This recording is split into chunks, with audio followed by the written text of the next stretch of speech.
ഇന്നിപ്പോൾ പുറത്തു വന്നൊരു റിപ്പോർട്ടാണ് ഞങ്ങൾ ഇന്നിപ്പോൾ ബ്രേക്ക് ചെയ്തത്. നമ്മളുടെ കയ്യിലിപ്പോൾ MR അജിത് കുമാർ തയ്യാറാക്കിയ റിപ്പോർട്ട് എൻ്റെ കയ്യിലുണ്ട്.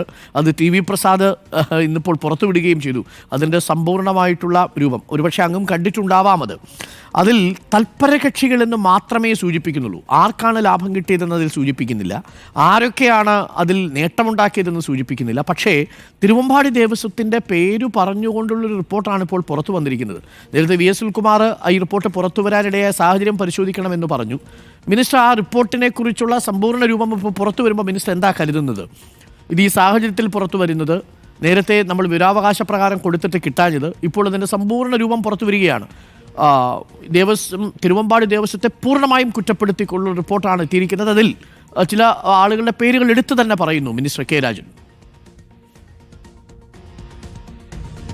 അല്ല അരുൺ, ഞാൻ പറഞ്ഞതിലൊരു പ്രധാനപ്പെട്ട കാര്യം, ആ റിപ്പോർട്ട് കേരളത്തിലെ ഗവൺമെന്റ് അംഗീകരിച്ച റിപ്പോർട്ടല്ലല്ലോ. അതെ, കേരളത്തിലെ ഗവൺമെന്റ് ഒരു കാരണവശാലും അംഗീകരിച്ച റിപ്പോർട്ടല്ലല്ലോ.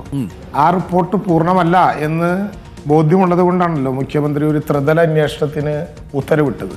അപ്പോൾ ആ റിപ്പോർട്ട് ഏതെങ്കിലും വിധത്തിൽ ഗവൺമെന്റ് അംഗീകരിച്ച റിപ്പോർട്ട് അല്ലാത്തത് കൊണ്ടാണ് ത്രിതല അന്വേഷണത്തിന് സർക്കാർ ഉത്തരവിട്ടത്.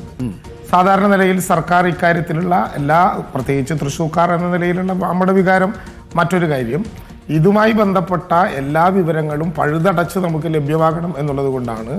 ഈ റിപ്പോർട്ട് അതിന് പര്യാപ്തമല്ല എന്നുള്ളത് കൊണ്ട് കൂടിയാണ് അത് സംബന്ധിച്ച് ഒരു ത്രിതല അന്വേഷണത്തിന് സർക്കാർ മുതിർന്നത്. അതുകൊണ്ട് ഒരു ത്രിതല അന്വേഷണത്തിന് സർക്കാർ മുതിർന്ന സാഹചര്യത്തിൽ ഈ റിപ്പോർട്ട് ആധികാരികമായി ഏതെങ്കിലും വിധത്തിൽ സർക്കാരിൻ്റെ അഭിപ്രായമോ അന്വേഷണത്തിൻ്റെ റിപ്പോർട്ടോ ആയി അവതരിപ്പിക്കാവുന്ന ഒന്നല്ല.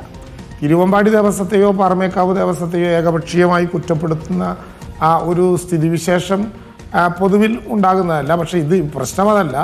ഈ റിപ്പോർട്ട് ഏത് ഏത് വിധത്തിലാണെങ്കിലും ഈ റിപ്പോർട്ട് പൊതുവിൽ അംഗീകരിക്കാൻ പറ്റാത്തത് കൊണ്ടാണ് സർക്കാർ ഒരു ത്രിതല അന്വേഷണത്തിന് ചുമതലപ്പെടുത്തിയത്. അതുകൊണ്ട് ഈ റിപ്പോർട്ട് അങ്ങനെ അംഗീകരിച്ചു പോയെന്നല്ലാത്തത് കൊണ്ട് അത്തരത്തിലൊരു ചർച്ച വേണമെന്ന് എനിക്ക് തോന്നുന്നില്ല. ഓക്കെ.